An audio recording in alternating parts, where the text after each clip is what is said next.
What's going on, you guys? How are y'all doing today? So we're back with another video with the R6. And in this video, what I want to talk to you guys today about is how is the R6 as a street bike? And when I say street bike, I mean using this thing on the street a lot. Using it around your town, around the city, on the highways, and through all those kind of metrics. How does this bike hold up? And how do I like it, in my personal opinion, after putting... Now, let me show you guys. After putting a little over 2,000 miles on it. And I've had it for 3 months, so I have a pretty good idea on how the bike is now. So I want to hop on this thing today and then go head on the road and talk to you guys about it. Because I have a couple really important points that I want to touch on if you guys are thinking about picking one of these up for yourself to use for street riding. And also, I rode this bike on the track, so I'm going to give you my personal opinion too on how this bike is on an actual racetrack, which is what it is designed for. So let's go head out. Alright, let's start this thing up. Pop her in a neutral.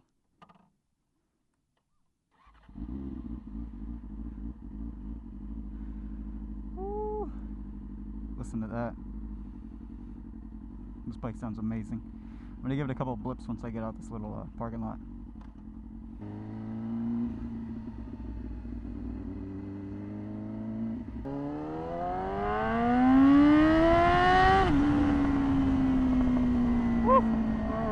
Listen to that, man.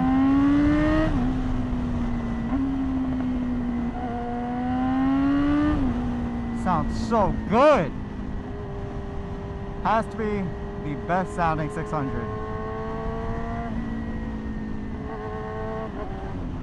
By far. By far. I swear, I let someone ride this bike the other day, and when I heard them pulling back up, I was like, there's no way that that's my bike. It just sounded so ridiculous. I was like, that can't be me. But turns out it was, and I was like, wow.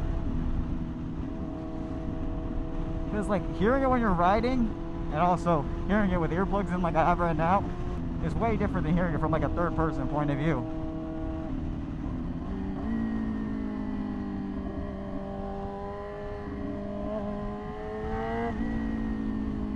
So how is street riding in R6? So I've ridden this bike, like I said, on highways, on the track, on just city streets, on low speeds, stuck in traffic. Pretty much every single way that you can ride, I've ridden this bike. And how's it been? Now this bike is a super sport. This bike, the R6, was made to be a track bike. It was designed for that. It was designed to be reeled out, high RPM, revs all the way out to around like 16,000. And to be leaned over and to be pushed really aggressive and really hard 24/7. This bike at low speeds, it does not like it, man.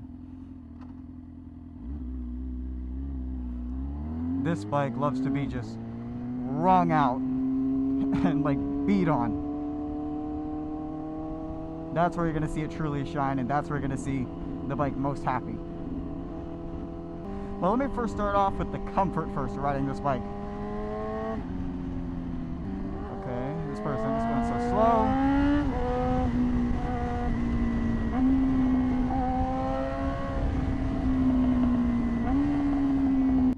Everybody's slowed down over just one dude who was missing his turn. Anyways, this bike, comfort-wise, the rear sets, which are where your feet go on this bike, are really high up. So your leg is going to be in a super aggressive position. Like when I put them up, you guys can kind of see my leg is extremely bent right now. So there is no comfort in that. My leg is literally like this. That is not comfortable for street riding. That is great performance, race, seating position. That's what this bike is. Same thing, the clip-ons are down here. My body is pretty like hunched over, like I'm falling on the bike. And that's a lot of strain on your body 24/7 to be having your clip-ons so far down like this.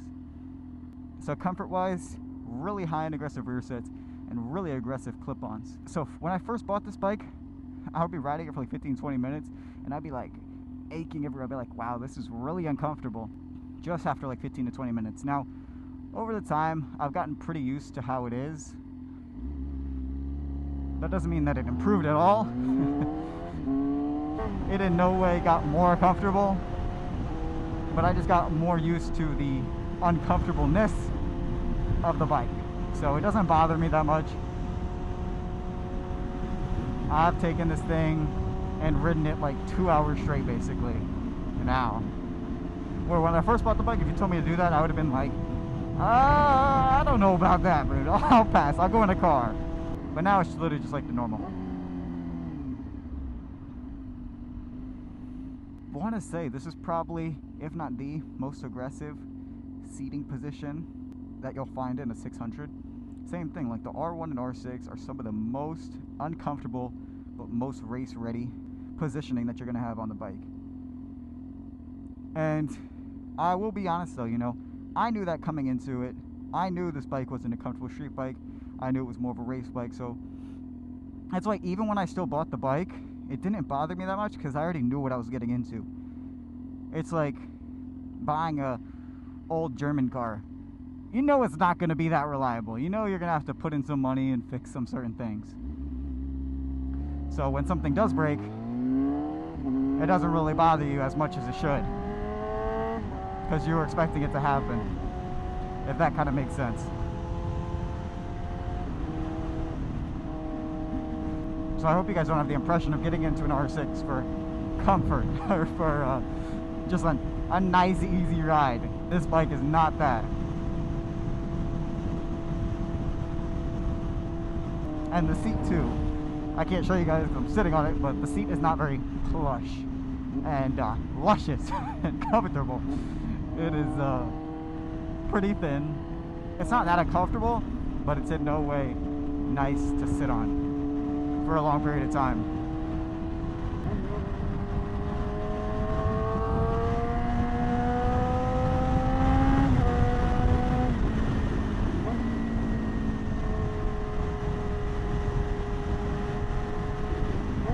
I want to make this light. I'm going to make this light.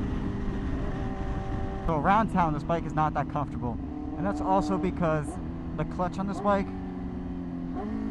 is fairly heavy. And again, I've gotten pretty used to it, so it really doesn't bother me. But I know when I first jumped on this bike in my first week or two with it, the clutch was pretty heavy. Now, of course, like any clutch, you're going to get used to it. But even though if you don't realize it in your mind, it's still gonna wear on your head and you're still gonna be a little bit tired. And again, I feel like, hold up. That dude's going so slow for no reason. Dude was not even like trying to accelerate. But again, that just comes with all sport bikes, you know, 600cc, 1000cc. There's going to have that characteristic, but I just want to point it out to you in case you're not really familiar, just so you guys know. Now, this is kind of something that's important to me, and I know it's not important to a lot of people, but seat height, I think, is also a pretty big factor into a street bike that you're going to be using a lot. Whether it's when you go parking, whether it's when you're backing up the bike, whenever you need to reverse it, whether it's just when you want to put your feet down at a light, because again, if you're riding around your town, you're going to have a lot of street lights and a lot of red lights, and you're going to have to sit through traffic and things along those lines.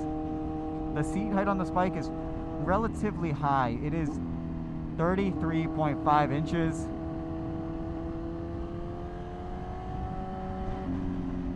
And for me, I'm 5'10", I have a 30-inch inseam, and both my feet are like this.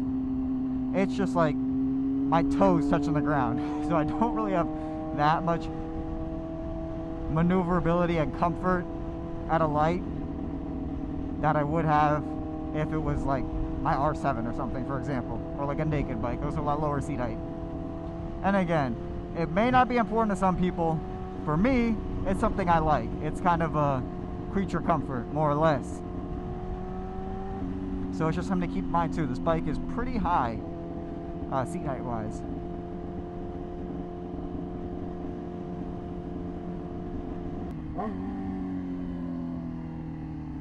Alright, now we got a nice line of cars at this light that we can wait through. Oh. Okay. Okay, and another point, the power band. Now I feel like the R6 especially is really only a top end bike in the RPMs. Like the ZX6Rs, from what I heard, they have a lot more torque down low than the R6. So all 600s in general are relatively low on torque and just have a lot of horsepower and the really high RPM. But the R6 especially has no torque low end. It is like nothing. It is literally feels like the bike is just at a standstill when you hit it from a stop. Now when I've been on the drag strip and I'm at 0 miles an hour and I hit it, I do not feel anything on the bike until like 60 miles an hour. There is like no sensation at all until then. And that's just because this thing has no torque down low. It's literally like the bike is standing still. That's how it feels. And in first gear, this bike goes to about like a little over 70 miles an hour. But more to that point about the power band, there is no power unless you pass like 8,000 RPMs. That's really where it starts to kind of get more into the power band. And why that affects you is because if you're just riding around town, you guys aren't going to feel any power, because around town you're not going to be able to push this bike like how you should. Like, I'm just going to lightly accelerate, no power, no power, no power, and then there's finally something up there. When I'm at like 45, 50 miles an hour, that's finally where some power kicks in, but I'm already at the speed limit. So it's just like, okay, you're going to be going a little over 50 miles an hour when you're kind of getting in the power band. So that's not very friendly for street riding. Which motor is honestly a lot more friendly for street riding is the CP2, which is like in the MT-07 and R7 if you're just going around town. And again, it's not me saying like you can't ride it, because I ride it and I still enjoy it, but I'm just letting you guys know what to expect. So don't expect there to be like anything down low. Okay, this light clicked so short. That was like 5 seconds. But yeah, I'm not telling you guys like you can't. Maybe you guys enjoy that, maybe you guys don't. It's kind of why I want to point it out. For me, it doesn't bother me. I like being able to ring this thing out to a really high RPM. I find it fun, and I think it's cool to be like having to really search for the power and really be pushing it to find it. It's really engaging in that sense. If you guys are expecting something that's like peppy around town, just picks up like really quick, that is not this bike. Just know that. And also, quick side note, if you guys have been seeing my other videos, you kind of probably already know, but if this is like the first one you're tuning into, I'm trying a new camera right now. I'm trying out the DJI Action 5, and I've been messing around with so many different settings, so many different audio, like so many different, I don't even know what to say, like anything that you can change and adjust, I've been trying to perfect. So the settings that I'm on right now, I don't know how it's going to come out. It might come out really bad, and this video might be a little awkward, or it's going to be better. I really don't know. I just have to, but I have to test it out, so that's why I keep riding out, keep making more videos, and go back when I edit it, color grade it, play with the audio and everything, and I can see how it turned out. So just a quick side note, if anything looks weird, that's why. I'm testing these settings, trying to find the perfect one. And my only way too is to ride. So I might as well make a video at the same time and kill two birds with one stone. So this bike sounds so phenomenal though. Like, I'm just letting the RPMs build just so you guys can hear.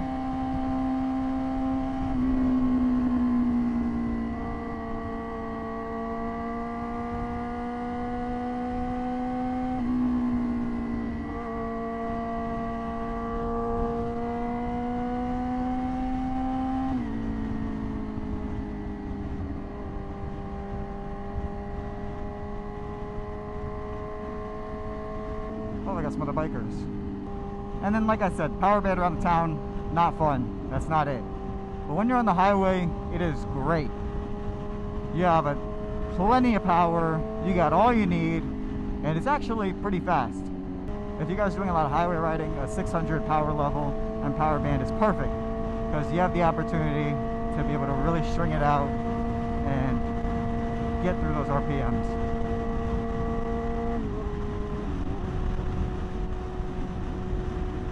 Now let me talk about something too that's important, which probably not a lot of people will touch on, but the mirrors. If you're going to be using this bike every day, mirrors are important. You guys want to be able to see what's around you 24/7, especially on a bike. It's extremely important. And the mirrors on this bike are actually really good. They don't vibrate a lot. My R7 and a Panigale V2 that I rode, those mirrors vibrate like crazy and you can't see that much. Those ones suck. But these ones on the R6 are super stable and they actually have a really big field of view. So the mirrors on this bike are amazing, no complaints. They even have turn signals in them, which is really neat. And they don't look unattractive. It's not like you want to take them off or feel forced to. So practicality wise, that is a plus.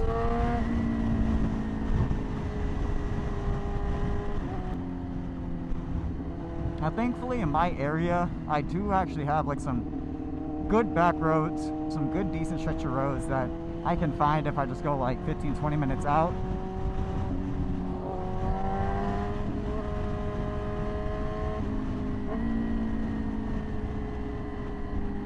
But if you guys were to like live in the city or something, I 100% would not recommend this bike. You just wouldn't enjoy it because you can't use any of the bike. But now I've knocked this bike a lot, so let me kind of talk about why I guess it is really fun for a street bike or fun for a motorcycle enthusiast. So if you guys are very into performance, very into spirited performance riding, this bike is so good, it's not even funny. This bike leans, takes turns,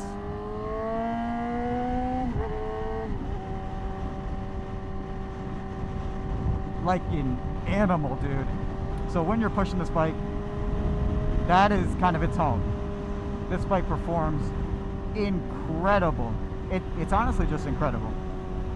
The way this bike leans, the way the turn in is, and just the overall handling and the suspension on the bike is great. Now, like I was kind of saying, for street riding, the suspension is not comfortable. It's very bumpy, it's very rigid. But as far as performance riding, like when you want something that just performs well, this suspension, these KYBs are ridiculously good. Ridiculously good.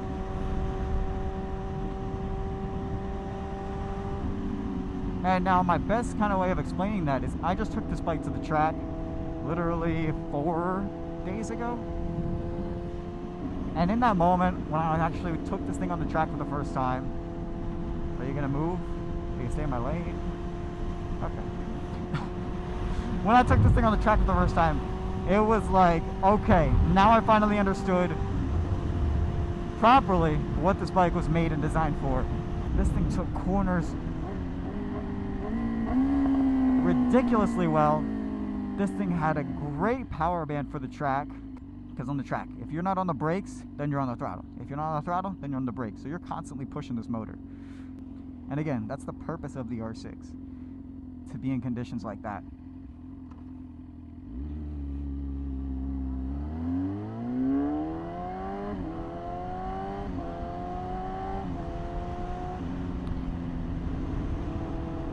And honestly, I feel like when you ride one of these, it makes you feel like a way better rider than you are. Just because how easy and how much this thing wants to lean. What the heck is in the road, bro? Y'all can't see it because the truck's over, but it looks like a full thing of like sand. Oh no! If you're a person who likes to enjoy your bikes wherever you are, that's how I'm gonna word it, then this is great for you. It's like, what the heck is this?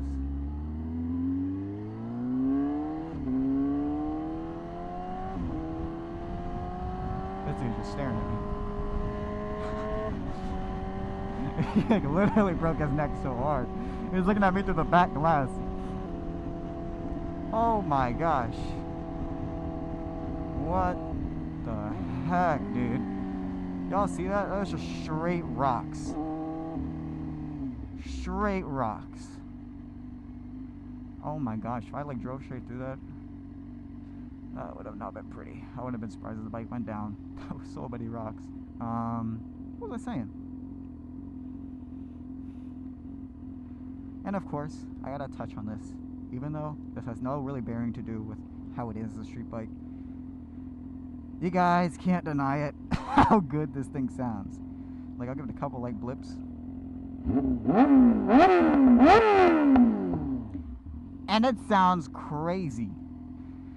Like, so crazy. So, like, even given how uncomfortable it is to kind of ride in traffic, I'm so happy doing it because I get to hear it. Like, bruh. Like, I'm just gonna shut up right now and just listen.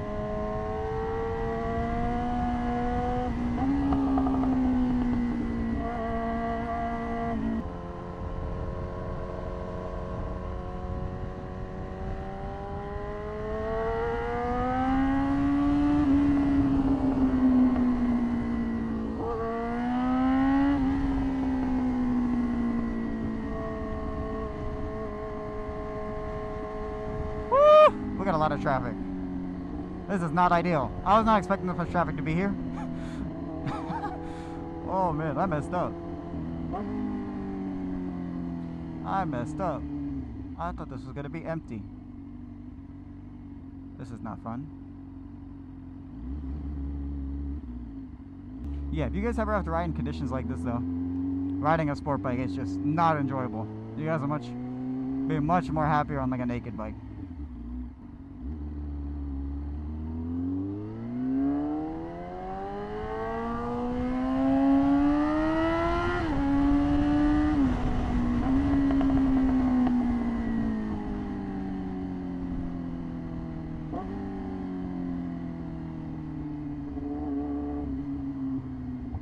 Something happened up here, like, that's what I was expecting. Like that lane, that's all moving. This is just straight stopped.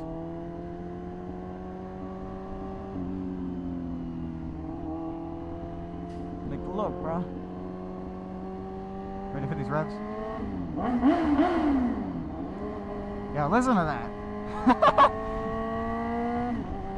It's so good. Okay, now we got some open highway. Oh! Oh! Oh!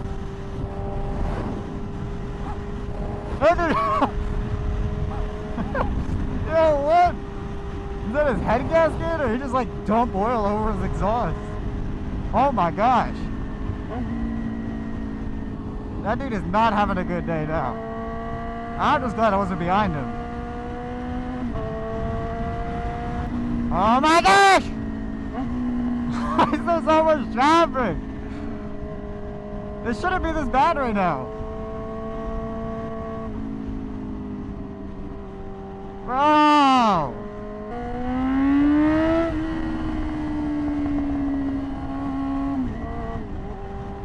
Quick side note, if you guys ever buy an R6 though, you have to pick up a stabilizer. I slept on it for so long, and it should have honestly been like the first thing I ever bought. I waited until I had a little death wobble to buy one, but it just makes the bike ride so much better. It honestly feels like an entirely new front end with one of these.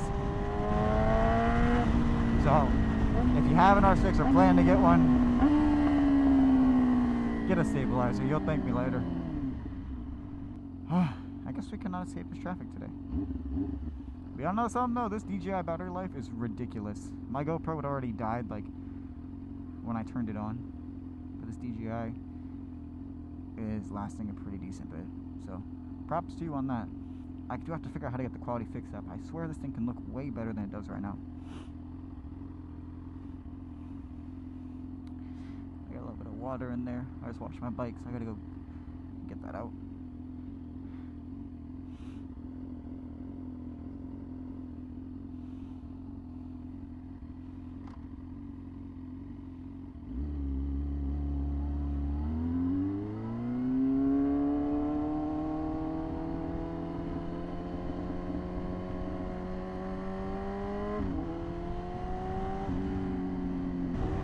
And I don't want to sound like I'm just like bashing the bike in this video, because I feel like I've talked a lot of negative.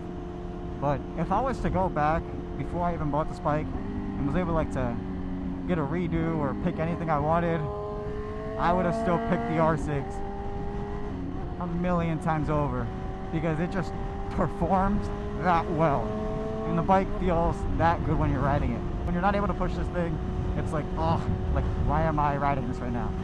But the second you get to open it up, it just makes it all worth it, and it just makes you want to keep riding and keep riding and keep riding. When you just have an open road to yourself, you do not want to stop riding this thing. It is like that addicting. But this video is about, is it a good street bike? So if you guys focus on comfortability or comfortability, let me say it properly, then this bike is not for you, man. It's not. You guys should go pick up something else. But if you love the R6 just for what it is, for how it looks, for how it performs, then it's for you.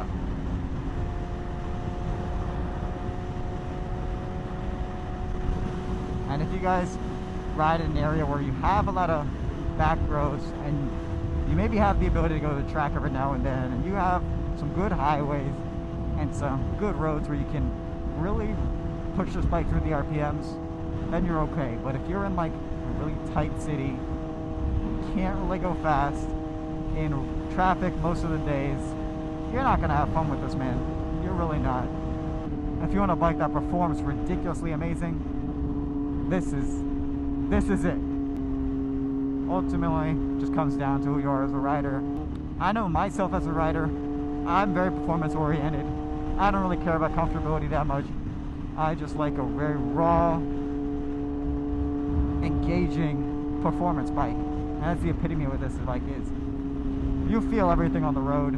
You hear everything going on. And when you're sitting like this, there is no way that you can't be engaged. So I just love something so visceral like that, which is why I adore the R6. So I don't know how well this video is going to be put together, because I kind of rambled on a little bit, but hopefully it was helpful to at least one of you guys. So I hope you guys enjoyed this video. If you did, please consider hitting that like and subscribe button, and I'll catch you on the next one. So please take care, ride safe, wear your gear.